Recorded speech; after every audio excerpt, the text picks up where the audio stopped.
Bismillahirrahmanirrahim. Assalamualaikum warahmatullahi wabarakatuh. Begini sahabat muda, Aki ingin bercerita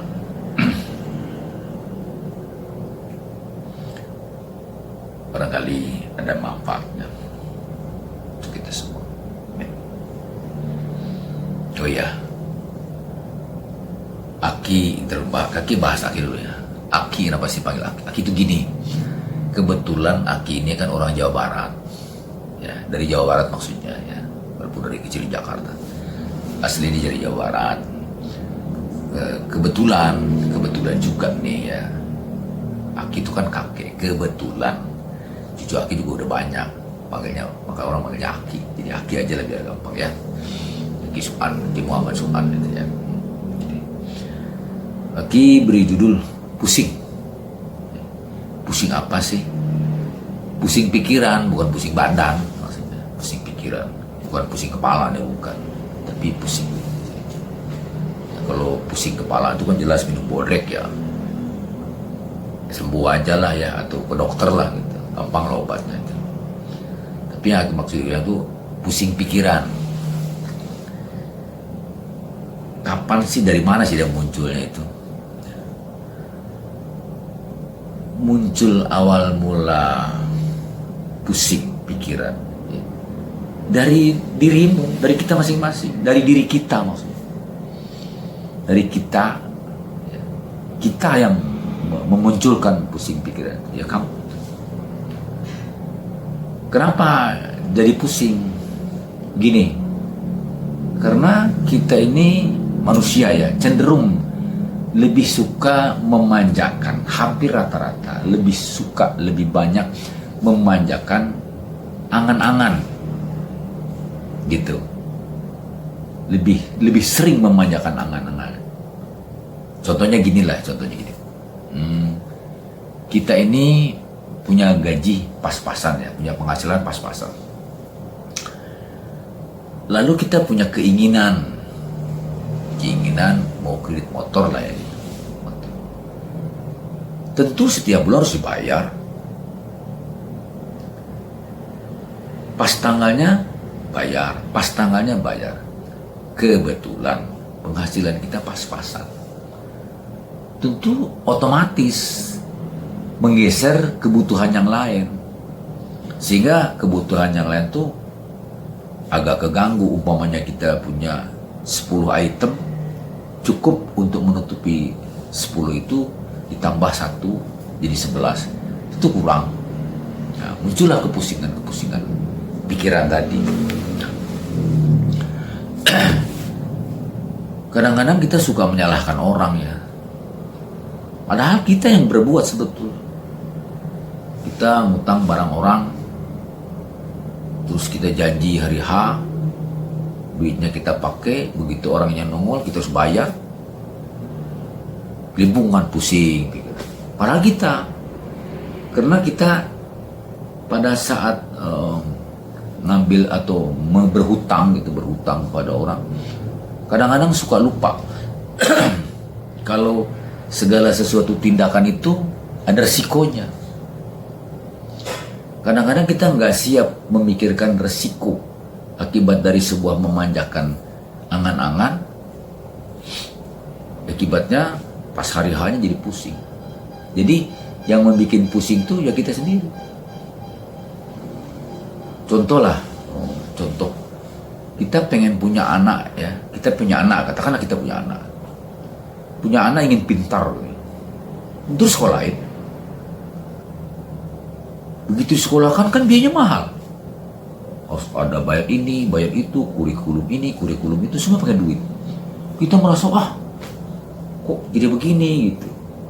Kok sekolahnya begini, Nah, padahal kita sebetulnya yang punya keinginan, hati kita ini, pikiran kita ini, supaya anak itu pintar. Tentu sekolahkan.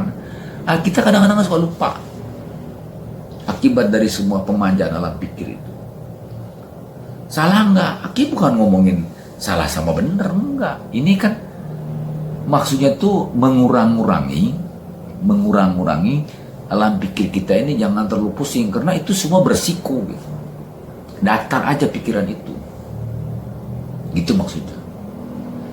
Makanya kadang-kadang orang sampai jadi maling, ya, jadi perampok, jadi begal, copet, bahkan ada yang membunuh, jadi pembunuh. Bayangin aja, saking apanya, saking stresnya memikirkan semua persoalan hidup. Ingat, Aki ngomong di sini ya, bukan ngomongin salah bener gitu. Maksudnya begitu kita berhadapan dengan persoalan-persoalan, ya memang itu ulah kita harus bertanggung jawab gitu. Maksudnya begitu. Aki tidak melarang, tidak menyuruh. Kan ini menyoal pengalaman pribadi Aki. Dulu Aki kadang-kadang suka menyalahkan kepada teman-teman, kepada sahabat, kepada negara. Suka nyalain, kok begitu sih, kok begini. Ya enggak lah, jadi sudah aturannya begitu. Nah, itu pengalaman ya, ini berbagi ya kita. Tentu kalau Aki ceritakan sekarang itu mencari solusinya sih. Solusinya itu yang baik gimana sih? Kalau pengalaman Aki sih ya, solusi yang baik itu kembali ke Tuhan. Orang bilang berdoa lah ya. Kembali ke Tuhan, memohon, mengadu lah ya, mengadu, menyebut-nyebut nama Tuhan, menyebut-nyebut nama Allah, sampai kita tuh betul-betul merasakan sesuatu getaran, datangnya sinar kuasa Tuhan. Kenapa? Karena kita ini butuh pertolongan sih, ingin ditolong Tuhan dengan persoalan yang sebegitu banyak. Siapa yang bisa menyelesaikan?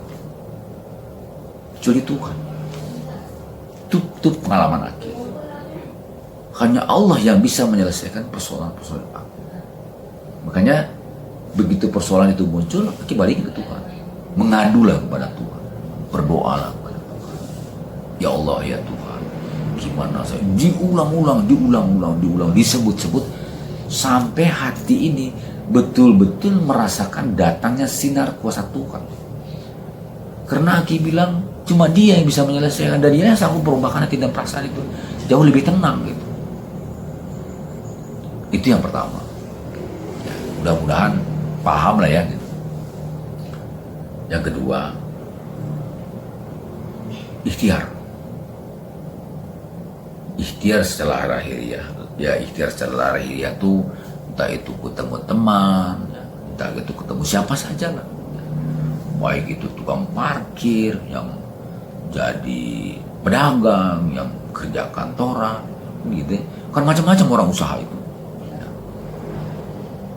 Kita juga harus tahu diri dong ya. Kita ketemu teman ya. Ukur diri kita ini. Jangan kita datang ke rumah teman atau ke tempat sahabat kita yang dekat, terkesan kita ini malah ingin lebih dihormati. Ya benar juga, dihormati lah. Tuh. Dengan penuh kesabaran. Diledek, dihina, direndahkan, ya terimalah. Kan nggak semua sahabat itu juga serta-merta begitu aja, kadang canda, ledekin kita. Kan sabar dan berdoa, sabar. Terus diulang-ulang. Yang ketiga, harus punya keyakinan penuh bahwa Tuhan pasti menolong saya. Saya yakin, seyakin-yakinnya. Begitu, camkan itu dalam hati. Pasti Allah nolong saya. Pastikan itu. Jangan gampang. Apa iya, jangan, nggak boleh begitu. Pasti Allah menolong saya. Pasti Allah. Itu ditanamkan, diulang-ulang. Makanya bahasa Aki ulang-ulang. Maksudnya itu diulang. Kalau bahasa gampangnya ya sampai capek kali ya. Nggak pernah bosan minta berdoa, terus aja. Yakin seyakin-yakinnya pasti Allah. Nah itu pengalaman ya. Barangkali ada manfaat untuk kita semua sebagai penghayatan, sebagai renungan. Gitu. Karena Aki ya hanya dengan cara ini berbagi gitu ya. Gitu. Kalaupun tuh Aki ini masih cara menyampainya menyampaikannya kurang beraturan. Kalaupun Aki ini cara menyampaikannya ya kurang baik lah katakannya gitu, kurang profesional, ya maklum aja karena Aki ini bukan siapa-siapa, bukan kiai, bukan ustadz ya, cuma berbagi pengalaman aja. Nah, mudah-mudahan bermanfaat untuk kita semuanya. Lebih kurangnya mohon maaf. Assalamualaikum warahmatullahi wabarakatuh.